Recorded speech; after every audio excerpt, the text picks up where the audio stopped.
Mateo 13. Niya na gihapong adlaw mibiya si Jesus sa balay ug milingkod sa daplin sa lanaw. Unya tungod sa daghan kaayong mga tawo nga mialirong kaniya, misakay siya sa usa ka sakayan. Milingkod siya didto samtang ang mga tawo nagtindog sa daplin sa lanaw. Migamit siya mga sambingay aron pagtudlo kanilang daghang mga butang. Miingon siya, may usa ka tawo nga miadto sa uma aron pagpugas. Sa pagsabod niya sa binhi adunay nahulog sa agianan ug miabot ang mga langgam ug gipanuka kini.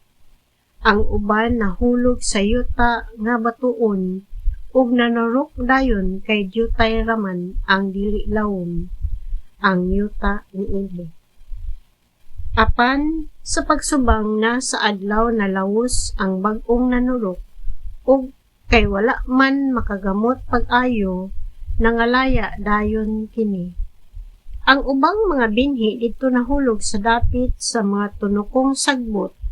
Nanubo ang mga tunokong sagbot ug gilupig ang mga bag-ong tanom ug ang uban nahulog sa maayong yuta ug namunga. May namunga og balig 100 kapilo kaysa natanom. Ang uban balig 60 kapilo ug ang uban balig 30 kapilo. Ug miingon si Jesus, busa kun aduna kamoy dalunggan, pamati. Unya ang mga tinun-an miduol kang Jesus ug nangutana kaniya, nganong sambingay man ang imong gigamit sa pagtudlo kanila?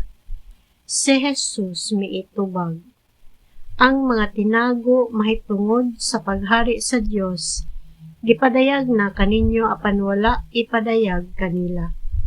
Kay ang aduna nay iya, dugangan pahinuon aron maiya ang labaw sa iyang gikinahanglan. Apan sa tawo nga walay nahot, bisan ang gamay nga anaa kaniya kuhaon pagayod, nagamit ako og mga sambingay sa akong pagtudlo kanila kay nagtan-aw sila apan dili makakita, ug namati apan dili makadungog, ug dili makasabot. Busa natuman ang panagna ni Isaias. Nakakita kamo og nakadungog apan nagpakabuta, bungol lang kamo. Kay kining mga tawhana gahig ulo, gisampungan nila ang ilang mga dalunggan o gipiyong ang ilang mga mata, kay dili sila buot makakita o dili buot makadungog. Kay tingali unyag makasabot sila og mobalik kanako og sila akong ayuhon, nag-ingon ang Dios.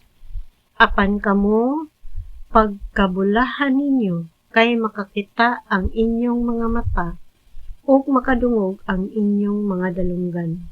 Sultihan ko kamo sa tinuod, daghang mga propeta ug daghang mga tao sa Dios, nga buot gayud unta mutan-aw sa inyong nakita, apan wala sila makakita o gusto untang mamati sa inyong nadungog, apan wala sila makabati.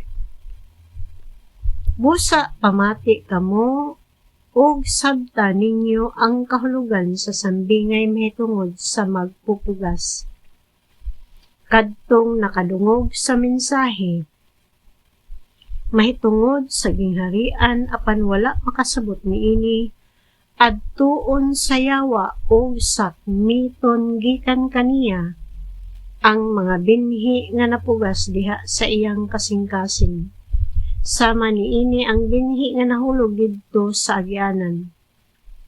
Ang binhi nga nahulog sa yutang batuon, sama sa mga tawo nga malipayong midawat sa mensahe sa pagkadungog nila niini.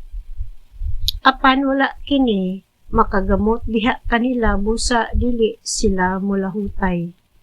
Sa pag-abot sa mga kalisdanan ug mga paglutos tungod sa mensahe, mobiya dayon sila, ug ang binhi nga nahulog sa dapit sa mga tunokon nga sagbot sama sa mga tawo nga nakadungog sa mensahe, apan ang mga kabalaka bahin niining kinabuhian, ug ang gugma alang sa mga bahandi mipatigbabaw kay sa mensahe o dili sila makabunga.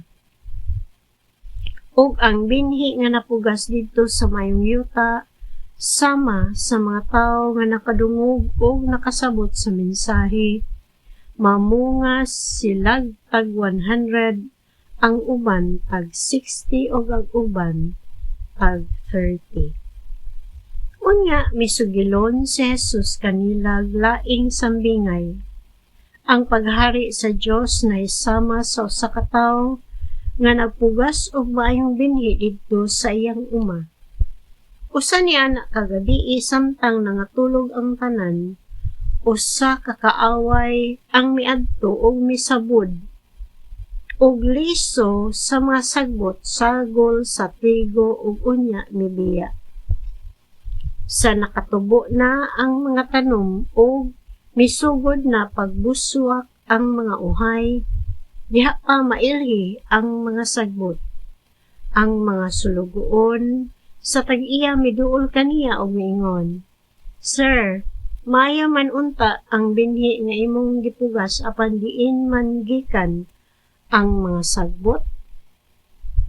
Siya mitubag, "Usa ka kaaway ang naghimo niini." Sila nangutana kaniya, "Gusto ka bang mangadto kami o pangngibto namo ang mga sagbot?" Siya mitubag, "Ayaw, kay sa inyo unyang pag-ibot sa mga sagbot basig maapil ug kaibot ang trigo. Pasagdi ninyo nga ang trigo ug ang mga sagbot magdungag tubo hangtod sa ting-ani, kay ingnon ko raunya ang mga ting-ani. Ibta ninyo pag-una ang mga sagbot. Bugpusa kini ug ilabay ngadto sa kalayo. Apan tiguma ang trigo ug hipusa didto sa akong kamalig." Unya misugilon si Jesus kanila laing sambingay. Ang paghari sa Dios sama sa liso sa mustasa nga gikuha sa usa ka tawo o gipugas didto sa iyang uma.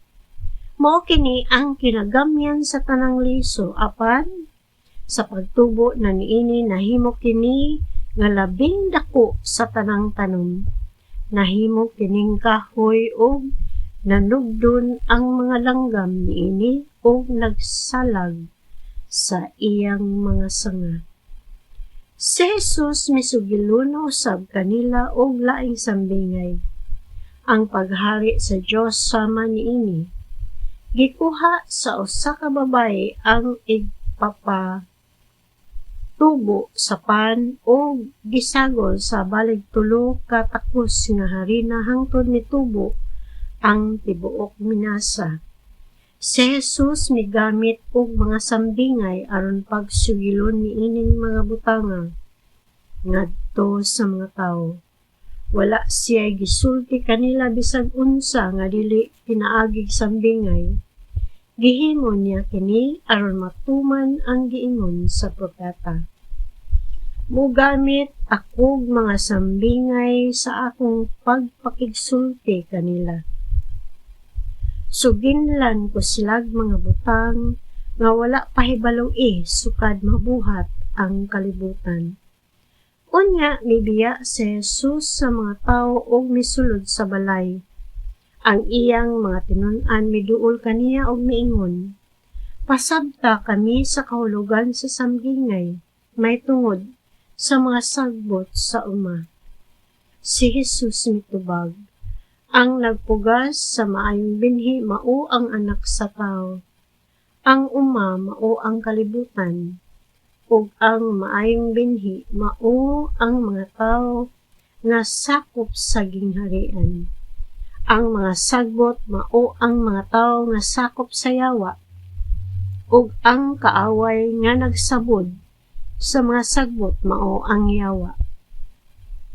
Ang pagpangani mao ang katapusan sa kalibutan, ug ang tig-ani mao ang mga anghel. Sama nga ang mga sagbot hipuson ug sunugon. Mausab kini ang mahitabo sa katapusan sa kalibutan. Ipadalaon niya sa anak sa tao ang iyang mga anghel. Hipuso nila gikan sa iyang gingharian ang tanan nga maoy nakaangin sa mga tao sa pagpakasala. Lakip ang tanan nga nagbuhat og dautan. Itambog sila ngadto sa kalayo nga nagdilaab diin, maghilak sila ug magkagot sa ilang ngipon. Unya ang katawhan sa Dios mudan-ag sama sa adlaw didto sa gingharian sa ilang amahan. Busa kun may dalunggan kamo, pamati. Ang paghari sa Dios sama sa usa ka bahandi nga gilubong didto sa usa ka uma. Hikalutan kini sa usa ka tawo apan iya kining gitabunan pag-usab. Hilabihan niyang lipaya tungod niini milakaw siya og iyang gibaligya ang tanan niyang katigayunan ug unya mibalik siya og iyang gipalit ang uma. Ang paghari sa Dios sama usab sa usa ka negosyante nga nangitag maanindot nga mga perlas. Sa dihang nakakaplag siyag usa ka perlas nga may talagsaong kaanindot, milakaw siya og gibaligya ang tanan niyang katigayunan ug unya gipalit niya ang perlas. Ang paghari sa Dios sama sa usa ka baling mga gitaktak didto sa dagat ug nakakuha sa tanang matang sa isda. Inig kapuno na niini birahon kini sa mga mananagat ngadto sa baybayon. Manglingkod sila aron pagpili sa isda. Ang mga maayong isda isulod nila sa ilang mga sulanan ug ang walay pulos ilang ilabay. Mauusab kini ang mahitabo sa katapusan sa kalibutan. Muanhi ang mga anghel aron ilain nila ang mga daotang tawo gikan sa mga maayo. Unya itambog nila ang mga daotan ngadto sa hudno nga nagdilaab. Didto maghilak sila ug magkagot ang ilang mga ngipon. Nakasabot ba mo niining mga butanga? Nangutana si Jesus kanila. Oo, mitubag sila. Musa miingon siya. Tungod niini ang tanang magtutudlo sa balaod nga nahimong tinun-an ilalom sa paghari sa Dios sama sa usa ka tagbalay nga nagpagawas sa bag-o o karaan niyang mga kabtangan gikan sa tipiganan. Sa nakahuman na si Jesus, pagsugilon sa maong mga sambingay, nibiya siya ni adtong dapita. Nipauli siya sa lungsod nga iyang gipuy-an. Nagtudlo siya didto sa ilang sinagoga ug natingala ang nakadungog kaniya. Diin man niya kuhaa kining maong kaalam, nangutana sila. Ug diin man siya gahom paghimog mga milagro? Dili ba mao man kana siya ang anak sa panday? Dili ba si Maria man ang iyang inahan? O dili ba igsuon man kana siya ni Santiago, ni Jose, ni Simon, o ni Judas? Dili ba niya man dinhi magpuyo ang tanan niyang mga igsuong babay? Diin man niya kuhaa kining tanan? Tungod niini gisalikway nila siya. Ug miingon si Jesus kanila, ang usa ka propeta tinahod bisan diin gawas lang sa lungsod nga iyang gipuy-an ug sa iyang kaugalingong panimalay. Busa wala siya mohimog daghang milagro didto kay wala man sila'y pagtuo.